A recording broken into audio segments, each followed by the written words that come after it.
ભાઈ ખાસ કરીને રાષ્ટ્રપતિના વરદ હસ્તે રાષ્ટ્રીય પુરસ્કાર મળ્યો, શું ખરેખર મારા માટે બહુ જ આનંદની વાત છે કે મને આ નેશનલ એવોર્ડ મળ્યો છે. એમાં ખાસ કરીને આપણી ભારત સરકાર અને રાષ્ટ્રીય નાટક અકાદમીનો હું હૃદયથી આભારી છું કે એમણે મને આ એવોર્ડના લાયક સમજ્યો છે. અને ખાસ કરીને મારા માટે એક એવી વસ્તુ છે કે જ્યારે એવોર્ડ મળે છે ત્યારે એવું લાગે છે કે તમારી જવાબદારી વધે છે. એટલે મને એવું થાય છે કે હવે બમણા જોરથી મારી શરૂઆત અહીંયાથી થશે અને હજુ વધુ ને વધુ જ હું લોકોને કેવી રીતે મારા જે શ્રોતાઓ છે જે મને પ્રેમ કરે છે એમને કેમ વધુ ને વધુ એન્ટરટેન કરી શકું, વધુ ને વધુ આપણું જે લોકસંગીત છે, આપણું જે સાંસ્કૃતિક જે વારસો છે એને આગળ વધારવાની કોશિશ કરીએ. અને ખાસ કરીને આપને કચ્છી કલાકાર તરીકે ઓળખવામાં આવે છે અને લોકોને શું કહેવા માંગશો, આ ખુશી કેવી? બિલકુલ કહીશ.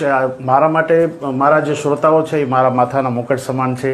એ જ મારા ભગવાન છે. એમના આશીર્વાદ થકી, એમની દુઆઓથી હું અત્યારે આટલે સુધી પહોંચી શક્યો છું. અને બસ મારા જે શ્રોતાઓ છે આમને આમ આવી જ રીતે મને આશીર્વાદ આપ સૌ આપતા રહો અને હું પણ બમણા જોરથી આવી જ રીતે આગળ ને આગળ સુંદર કામ કરવા માટે પ્રેરિત થતો રહું અને બસ આવી જ રીતે સંગીતમય વાતાવરણમાં રહું અને સંગીત તમારા માટે કરતો રહું, એવી જ મારી આશા છે. આ એવોર્ડને લઈને તમારા અંદર ભાવથી કયું ગીત તમે શ્રોતાને સંભળાવશો? હા બિલકુલ.